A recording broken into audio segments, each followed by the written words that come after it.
ผมถามสตีเวนยังว่าถามตรงๆเถอะมองไทยการเมืองไทยเสื้อเหลืองเสื้อแดงอนาคตการเมืองไทยจะมีทางออกอย่างไรหรือไม่วิเคราะห์ให้ฟังหน่อยพูดตรงๆไม่ต้องเกรงใจเพราะว่าบางครั้งจะเป็นฝรั่งหรือเป็นนักวิชาการไทยก็ตามไม่อยากจะแสดงความคิดเห็นตรงไปตรงมาแต่ผมขอร้องบอกให้เขาเนี่ยแสดงความคิดเห็นในฐานะนักวิชาการฝรั่งที่รักเมืองไทยที่เข้าใจเมืองไทยที่อยากเห็นสังคมไทยพัฒนาไปสู่ทางที่ดีวันนี้ฟังเขาชัดๆครับ Professor Young, you have been closely watching Thai politics, the red shirts, the yellow shirts, and of course you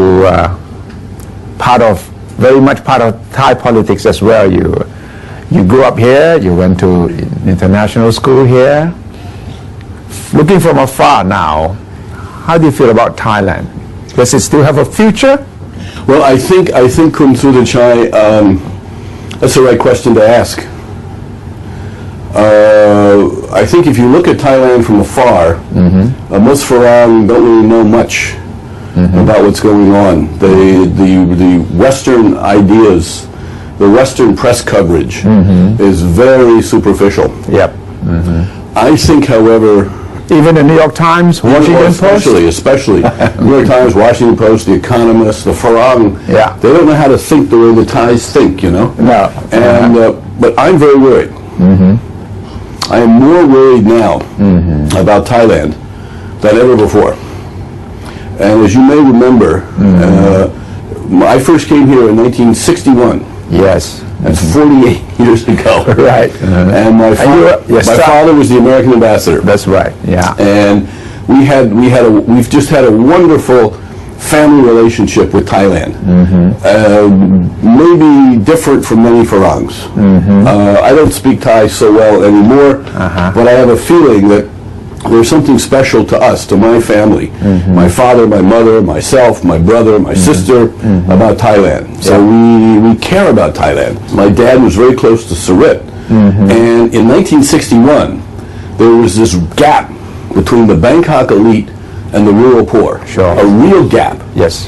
So today, 2009, when I hear the red shirts say that, oh, there's this gap between Bangkok and the Bangkok, Yes. I think that's ridiculous. Today, it's more like this. Yeah. There's a gap. In my country, there's a gap. Right. But 1961 was like this. I just went back to Banchiang. Yes. As you may know, I discovered Of course. Ben Kongpo, right? Of course, yeah. When I went to Banchiang 43 years ago, no electricity, no flush toilets. If you needed hot water, you had to boil it. Chicken meat was too expensive to eat. To eat, you had to get the little fish in In the pond. the pond. Right. Today, in Banchiang, electricity, flush toilets, hot water, ATM machine. Wow. ATM machine in Banchiang. Most of the houses have the internet. Internet. At that time, there was no even a telephone. No telephone. Nothing. Radios. I remember we had the radio in the house with batteries. Today there's television. Today international television. People in Banchiang sit and they watch the soccer games in Europe. Yep. The people of Banchiang have cell phones. This is modern Thailand. It is so many changes, but back in 1961, and the understanding of Field Marshal Sarit. Yeah. Now there was a dictator. Of course, it was a military dictator. I mean, none of this stuff about elections or hey, Sarit was a tough guy, but he cared about the people, especially the Isan. So the Thai government began all these programs to develop these. Oh, in Banchiang today, all the roads are cement. Yes. Before dirt roads. Thailand has done so much, and I think in particular, people in Bangkok, the Bangkok elite. In particular, His Majesty, deserve appreciation and affection for what they have done for Thailand. So when I hear all these strange things about Thailand doesn't have this, doesn't have that, needs to change, some intellectuals want a revolution or something, I think this is crazy. It makes no sense to me. So why do you think there have these rumblings about change? My feeling is, quite frankly, that this goes back to the ambitions of one man. Thaksin. Thaksin. And I asked myself, why is he such a threat to Thailand? You knew Thaksin before? No, only by reputation. Yep.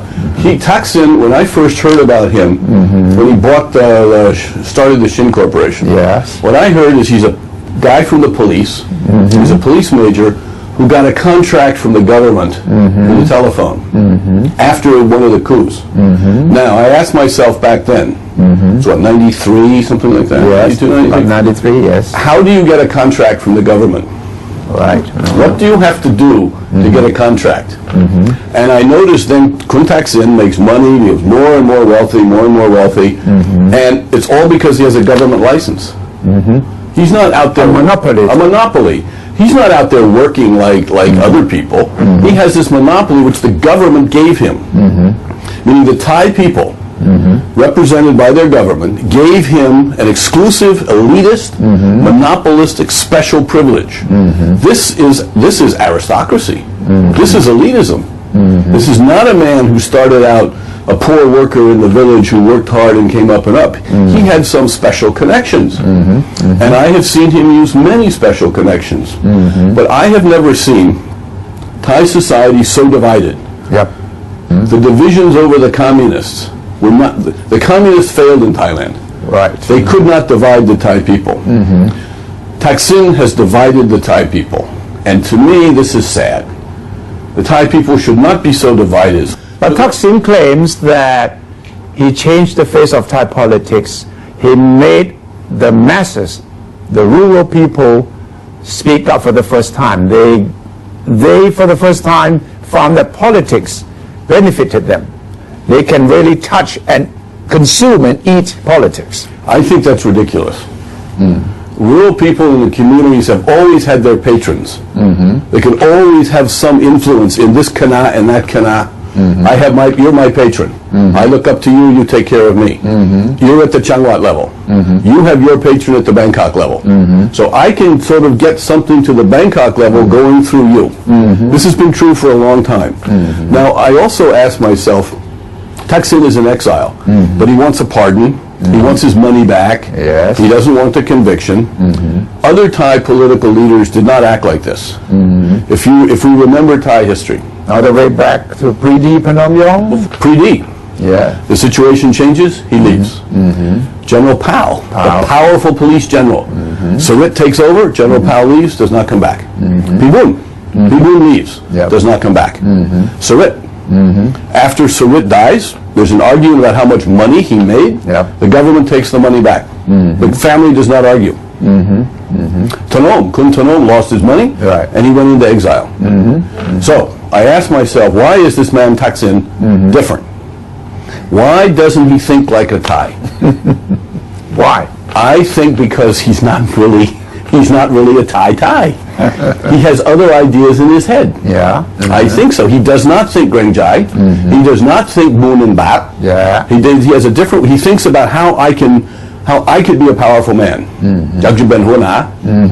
Ben Huna Tuk something like that, right? I want to be the big boss of everybody. This kind of thinking, to me, reflects not Thai Buddhism, but Chinese imperial thinking. The imperial thinking of the Chinese emperor. It wants to be the boss of everyone. Under the Chinese theory, and we can read the books about this, Yeah. and I've studied this a lot. If we read Han Feizi, if we read Mozi, we see this thinking. And so when I look at what everything Kun Thaksin does, how he uses government, how he puts his money here, he puts his money there, it's just like Han Feizi and Mozi were writing about 2,000 years ago. Same thinking. Now, this idea in China is, and this was adopted by StephenYoung, Yeah. the first man who created the empire. That's right. Above there is heaven, Tian, right? Yeah. Underneath Tian there's one man, Yes. Tianzi. And underneath the Tianzi, there's you and me and everybody else, called Tian Sha. Yeah, sure. And when Kun Thaksin wants to control the government, the police, the army, the judges, the businesses, the TV stations, the newspapers, that's bringing everything Under him. under the Tianzi. And no Thai leader in history has ever tried to do this. I mean, this is something new and different. Therefore, the Thai people are divided over this. Something new has been added by Kuntak